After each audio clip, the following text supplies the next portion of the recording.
ये हमारी केरला डॉक्यूमेंट्री का दूसरा पार्ट है।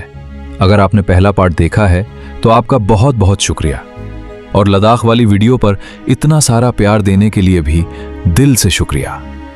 आइए एक बार फिर केरला के हसीन सफर पर चलते हैं।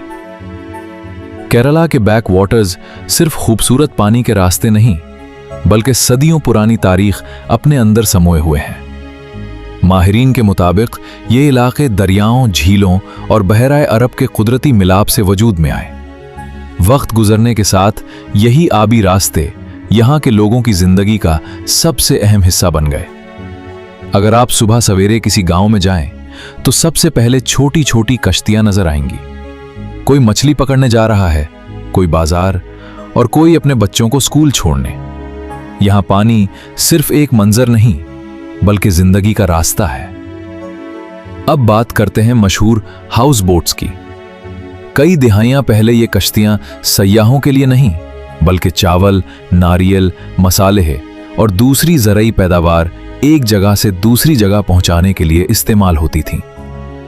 मकामी ज़बान में उन्हें किटोवोल्म कहा जाता है, यानी गिरहों से जोड़ी गई कश्ती। दिलचस्प बात यह है कि इन कश्तियों में ज्यादातर लोहे की कैलें इस्तेमाल नहीं होती, बल्कि लकड़ी के तख्तों को नारियल के रेशों से बनी मजबूत रस्सियों के जरिए जोड़ा जाता है। यह कदीम हुनर आज भी जिंदा है। जब सड़कों का जाल भींच गया, तो इन्हीं कश्तियों को खूबसूरत लग्जरी हाउस बोट्स में तब्दील कर दिया गया। आज इनमें आरामदेह कमरे, खूबसूरत लकड़ी का फर्नीचर, डाइनिंग एरिया और खुली बैल्कोनियां मौजूद हैं। इन पर सफर करते हुए ऐसा महसूस होता है जैसे आप पानी पर तैरते हुए एक छोटे से घर में रह रहे हों। चारों तरफ नारियल के दरख्त, खामोश पानी और फितरत का हसीन इम्तिजाज दिल को सुकून देता है। रास्ते में छोटे छोटे गांव नजर आते हैं, जहां लोग निहायत सादा और खुशहाल जिंदगी गुजारते हैं। बच्चे खेलते हैं, मछेरों को जाल फेंकते देखा जा सकता है, और खवातीन रोजमर्रा के कामों में मसरूफ होती हैं। यहां जिंदगी की रफ्तार शहरों से बिल्कुल मुख्तलिफ है। जब शाम ढलती है, तो सूरज की सुनहरी रोशनी पानी पर बिखर जाती है। हाउस बोट्स किनारे लग जाती हैं। परिंदों की आवाजें और ठंडी हवा ऐसा माहौल पैदा करती हैं जिसे अल्फाज में बयान करना मुश्किल है। लेकिन केरला की असल ताकत सिर्फ बैक वाटर्स नहीं, बल्कि इसके लाखों नारियल के दरख्त भी हैं।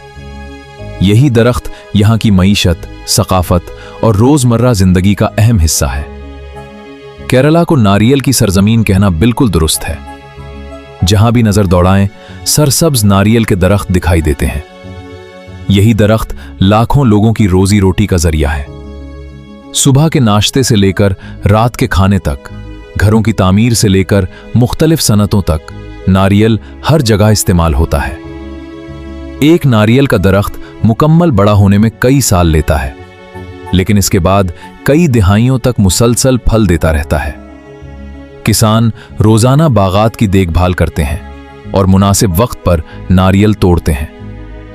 अगर आप किसी नारियल के बाग में जाएं, तो ठंडी हवा, पत्तों की सरसराहट और सूरज की रोशनी का हसीन इम्तिजाज दिल मोह लेता है। माहिर मजदूर चंद लम्हों में ऊंचे दरख्तों पर चढ़कर नारियल उतार लेते हैं, जो वाकई हैरान कुन मंजर होता है।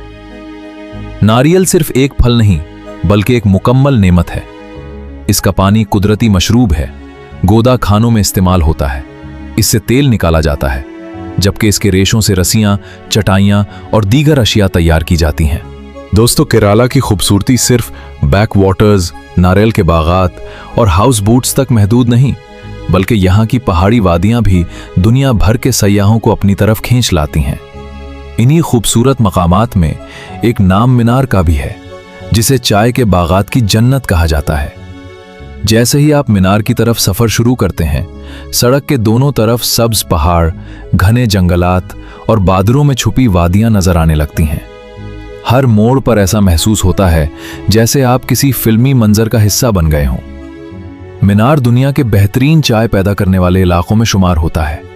यहाँ मीलों तक फैले चाय के बागात एक सब्ज कालीन की तरह दिखाई देते हैं।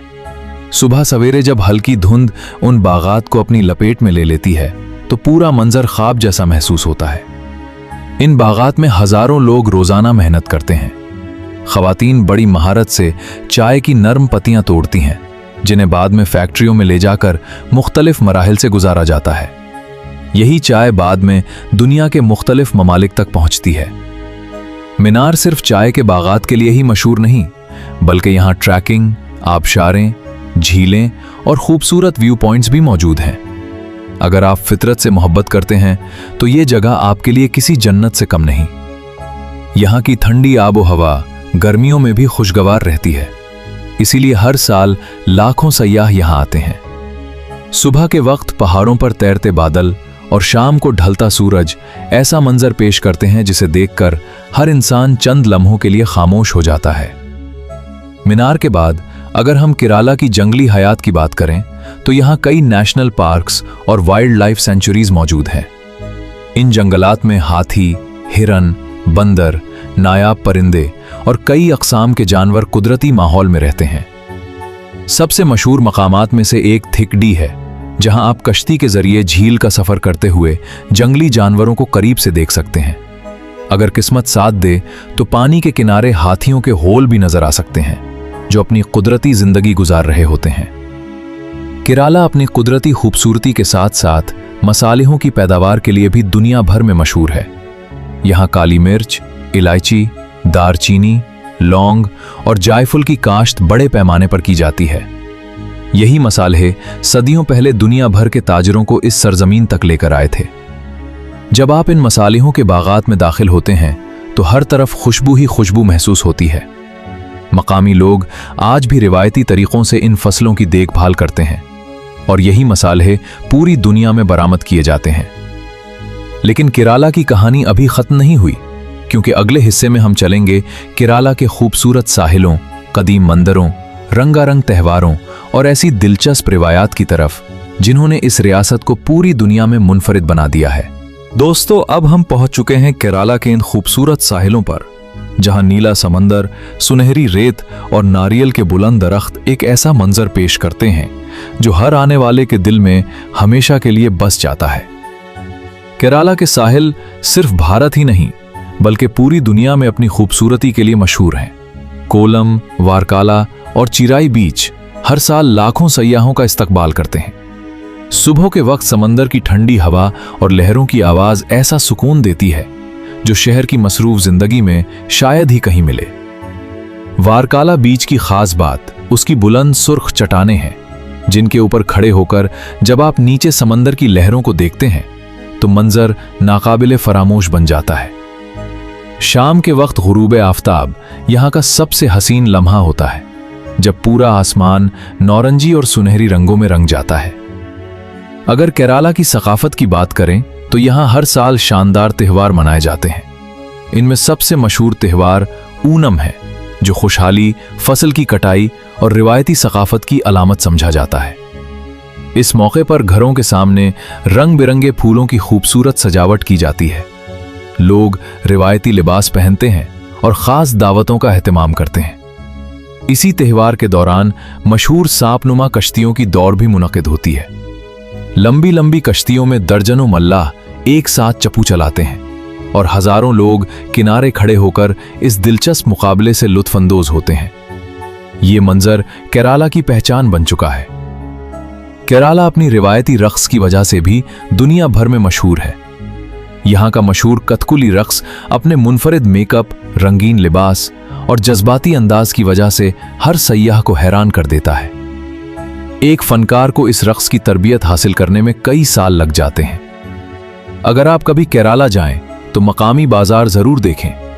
यहाँ हाथ से बनी हुई चीजें, नारियल से तैयार करदा मसनूआत, मसाले, चाय और रिवायती कपड़े सयाहों की खास तवज्जो का मरकज होते हैं। केराला सिर्फ एक सयाहती मकाम नहीं बल्कि एक ऐसा तजुर्बा है जहाँ फितरत, सकाफत, तारीख और सादगी एक साथ मिलकर ऐसी यादें बनाती हैं जो जिंदगी भर इंसान के साथ रहती हैं।